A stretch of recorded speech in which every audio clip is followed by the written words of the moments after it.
Before we begin, tell me, where are you watching from? Have you ever felt something like this? Stay with me until the end and share your thoughts.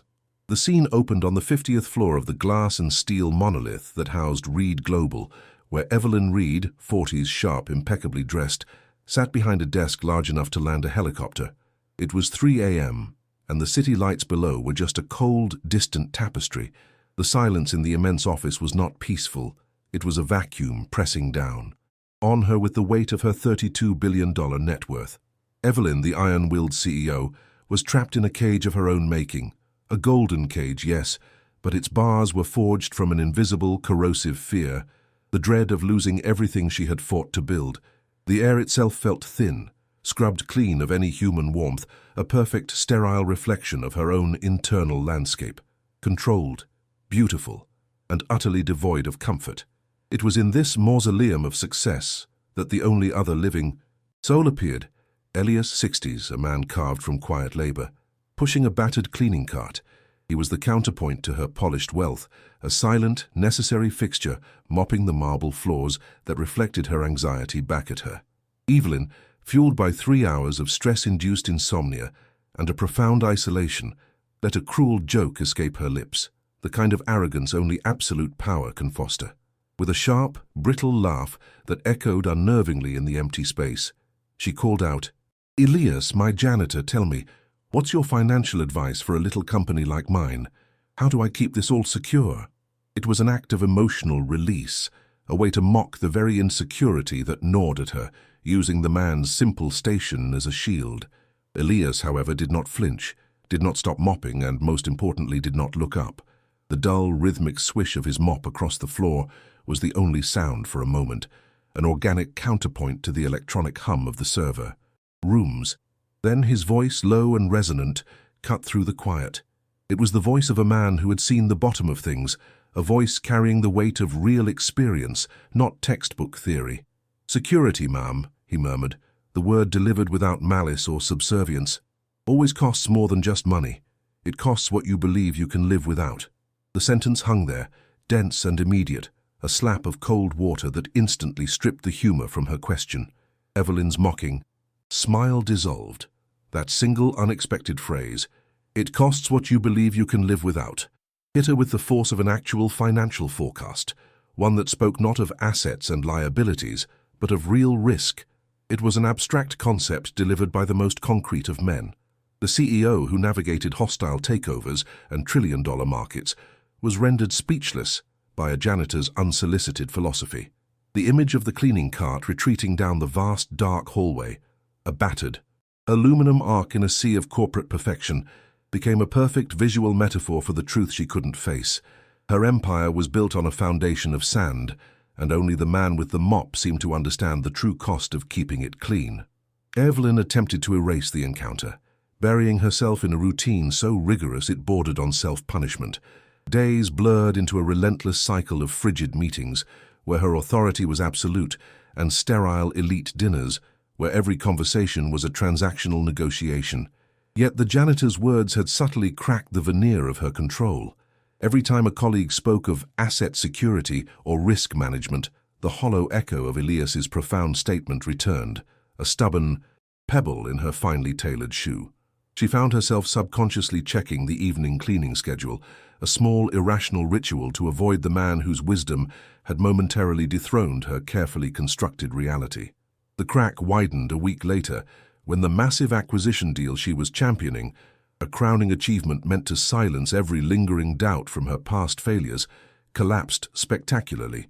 A minor, almost invisible error in the due diligence calculations, one she had personally overlooked in a moment of arrogant confidence, materialized into a catastrophic liability, sending shockwaves through the market and putting the entire Reed Global structure at risk. The shame was suffocating, compounded by the inability to admit her own vulnerability.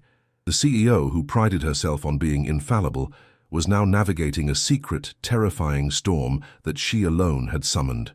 That evening, the office was deserted, the silence intensified by the digital glow of the crisis reports flashing on her monitors. Evelyn found herself paralyzed, caught between the rational desire to fix the numbers and the emotional paralysis of fear. She stumbled out of her office, seeking a distraction, any form of human reality, and found Elias quietly polishing a trophy case in the executive lounge. His presence was not a confrontation, it was a simple, steady fact, like the persistence of gravity. The scent of pine cleaner and old furniture polish momentarily grounded her. AEE. Sharp contrast to the antiseptic atmosphere of her financial despair. In a strange, desperate compulsion, a blend of arrogance, panic, and a morbid curiosity to hear another unexpected truth, Evelyn repeated the joke. Her voice was thinner this time, edged with genuine fear. "All right, Elias, the joke is over. My security is shot, the big deal failed. Now you tell me again, really, what should I do with a failing $32 billion company? Give me your best real advice." She half expected him to laugh, or worse, to be intimidated into silence by the scope of her failure. She needed a distraction, an anchor, or perhaps just a witness to her slow-motion professional collapse. Elias stopped polishing. For the first time he lifted his head. His eyes, deep-set, framed by the weariness of a lifetime of hard work, met hers. The look was not one of judgment or even surprise, but of profound, quiet recognition. It was as if he saw not the CEO of Reed Global, but the terrified, isolated woman beneath the power suit. He reached into the pocket of his overalls, pulled out a worn, lint-covered $10 bill, and smoothed it against the glass of the trophy case. An utterly bizarre, captivating gesture that commanded her full attention. "You are chasing the big numbers, ma'am," he stated, his tone measured and utterly devoid of pity. He pushed the $10 bill across the glass, moving it slowly from right to left, a demonstration that was simultaneously mundane and profound. "But you cannot secure $32 billion without first understanding what this $10 actually means. Your fear is that the numbers are fake. My advice? Scale back. Stop chasing the volatile future. Invest in the real economy, the one you can hold in your hand, not the one you can only see on a screen." His words, specific and counterintuitive, a recommendation for radical operational decentralization, were a jarring, professional analysis based on a logic that transcended Wall Street, instantly creating a bewildering mystery. Who was this man? The advice, radical operational decentralization, delivered with the gravitas of a tenured professor and the simplicity of a blue-collar worker, sent a jolt of confusion through Evelyn. She immediately dismissed it, retreating to the perceived safety of her expertise. Decentralization? What utter nonsense! This isn't a university seminar, Elias. This is global finance. She rationalized his words as the naive philosophy of a man who didn't understand the mechanisms of modern capital. Her panic gave way to renewed arrogance, a brittle defense mechanism against the admission that a janitor might possess a deeper understanding of economic truth than she did. She needed to believe the old way was the only way, because admitting he was right meant admitting her entire edifice of wealth was potentially built on a flawed premise. She spent the next 48 hours ignoring him, but her mind provided no rest. Sleep became a battlefield where old ghosts fought new anxieties. In a moment of sheer exhaustion, slumped over her mahogany desk, her gaze fell upon a framed photograph, a faded image of her younger self, fiercely proud, standing next to her father after her first major business failure 10 years prior. He had pointed to a sign reading, "Security is the promise you keep to yourself." The memory surfaced with painful clarity, a stark reminder of the principle she had abandoned, taking calculated, real risks, not just chasing paper wealth.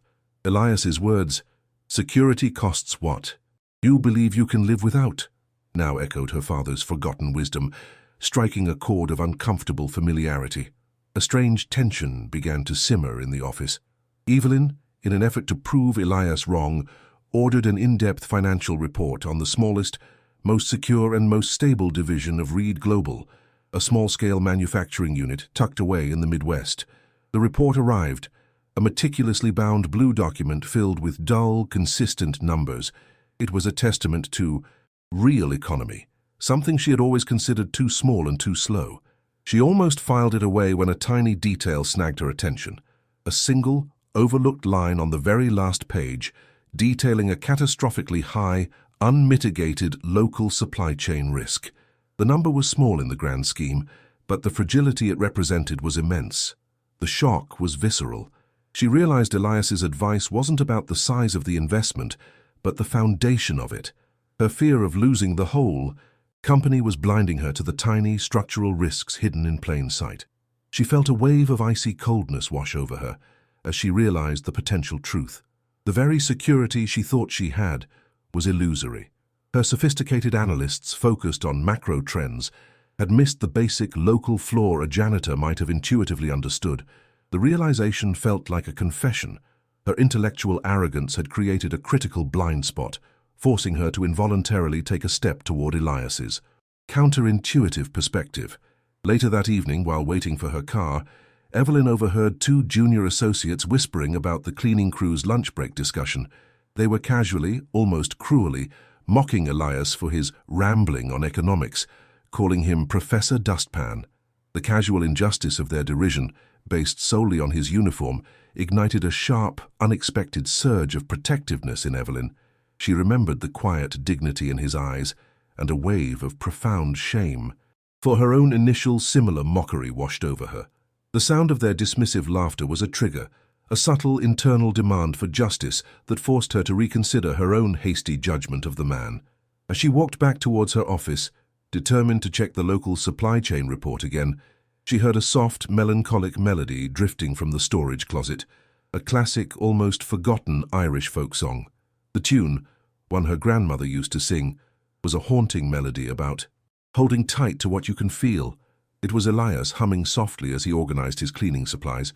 The simple human sound in the cold corporate environment created an acute feeling of longing within her, a yearning for connection and meaning beyond the sterile world of finance, pulling her inexorably toward the man who seemed to embody the life she had traded for wealth.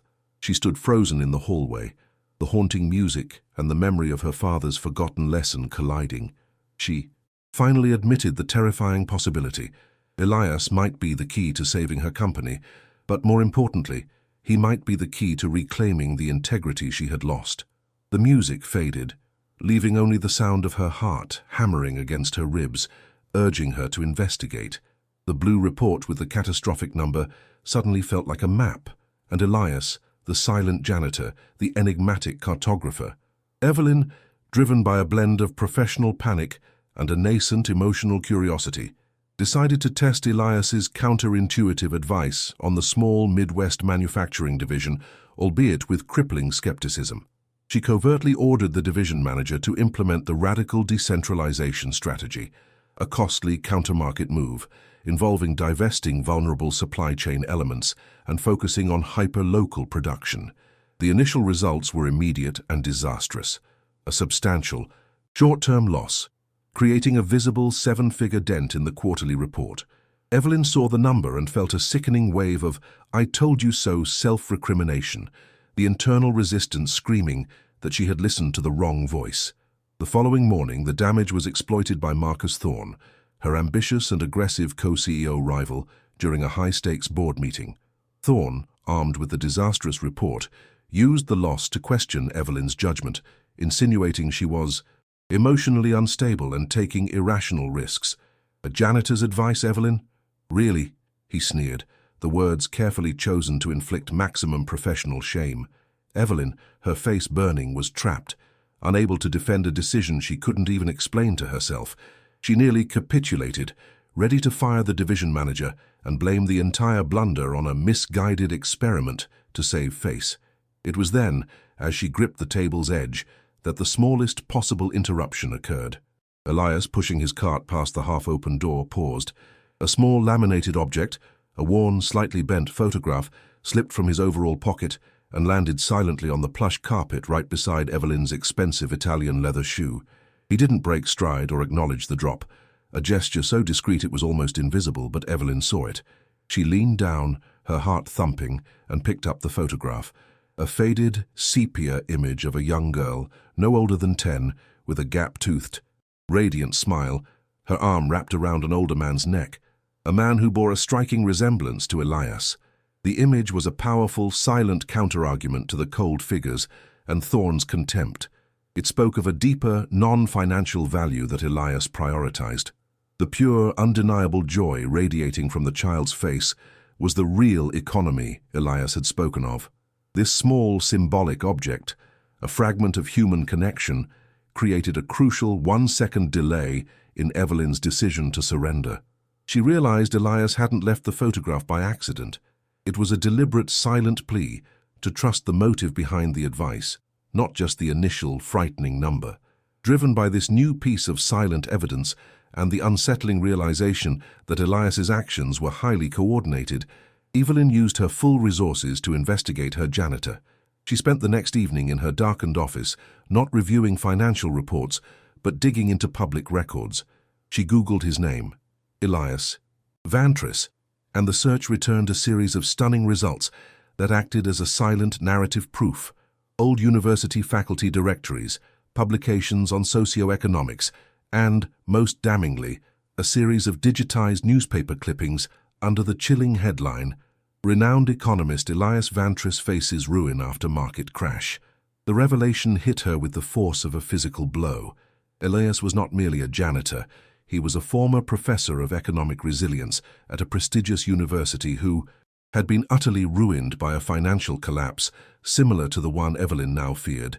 The clippings detailed how a highly complex, aggressive investment strategy, one strikingly similar to Evelyn's own current model, had wiped out his personal savings, his tenure, and, most cruelly, his wife's medical fund. A subsequent article hinted at a family tragedy, cementing the professor's fall from grace and explaining his silence and humility. Evelyn, holding the printout of his old CV, a document listing countless awards and publications, confronted Elias late that night as he was wiping down her boardroom table. She placed the academic paper with his name on it next to the mop bucket. "Elias Vantris. Professor Vantris," she stated, her voice trembling not with anger, but with the profound shock of the discovery. "Why? Why are you here? Why are you scrubbing my tables when you could be saving my company?" The tension was electric, a collision of their two radically different worlds, both now exposed as fragile. Elias's silence stretched, a heavy, painful blanket. He picked up the old CV, handled it briefly like a lost artifact, and placed it back down with immense care. His eyes finally met hers, no longer quiet, but filled with a deep, bottomless pain. "The market," he began, his voice barely a whisper, "doesn't forgive a simple miscalculation, ma'am. I took the wrong risk, the greedy risk, and I lost everything, including my peace. I couldn't save my wife because I was too busy chasing paper security. I couldn't even pay the bills." He then pulled out the full, crisp version of the girl's photograph from his wallet, placing it next to the CV. "That is Lily," he revealed, his voice cracking with emotion. "My granddaughter. She has a rare congenital heart condition. The hospital bills, they are relentless. I am here, ma'am, because the pension of a disgraced professor is not enough. This job is reliable, it pays the co-pays, and it keeps me grounded. My advice to you is, based on the terrible cost of knowing the theory, but forgetting the human reality. I have to save Lily. I need to keep cleaning so she can keep fighting." The full force of his sacrifice, the renowned academic reduced to cleaning floors to pay his granddaughter's hospital bills, hit Evelyn like a physical blow. The shame of her own financial fear paled in comparison to the quiet, dignified sacrifice of this man. The real economy he spoke of was the economy of life and death. Evelyn retreated from the encounter, but this time the retreat was not an escape. It was a strategic, internal alignment. Elias's confession, the quiet truth of his sacrifice, had ripped through the thick wall of her emotional numbness. She locked herself in her office, not to review numbers, but to finally confront her own central fear, the failure that haunted her past and made her cling so desperately to the illusory security of her current fortune. She looked at the catastrophic quarterly loss from the decentralized division, and then at the CV and the photograph. The numbers suddenly no longer seemed like the enemy. They were simply data points reflecting a necessary, painful repositioning toward true resilience. In a moment of profound clarity, Evelyn understood that the short-term financial pain caused by the decentralization was merely the cost of dissolving the unseen risk, the catastrophic single point of failure that had ruined Elias and was threatening to ruin her. She saw that Elias's advice, initially disastrous, was a necessary professional purgative. The real risk wasn't losing the 7 figures, it was losing the security of the overall structure to a single, localized catastrophe. The moment required a terrifying leap of faith, a move of heart over ego. Evelyn picked up the phone, her hands steady for the first time in weeks. She didn't call her legal team or her CFO. She called the manager of the Midwest division and ordered a full, company-wide pivot to Elias's model of radical operational decentralization, effectively betting her entire company on the janitor's deeply personal, academically informed wisdom. The decision wasn't rational. It was an act of emotional surrender, an acceptance of risk rooted in trust, and the recognition of true human value over superficial financial valuation. Later that same night, Evelyn found Elias again, meticulously cleaning the glass walls of the executive conference room. The room was bathed in the pale, blue light of the late hour, making the atmosphere profoundly intimate and silent. She approached him not as his employer, but simply as a human being who had been shown a more truthful path. She didn't offer praise or a summary of the financial turnaround yet. The time for corporate metrics had passed. Evelyn reached into her pocket and pulled out a single, plain, white envelope. She held it out to him, her expression soft and resolute.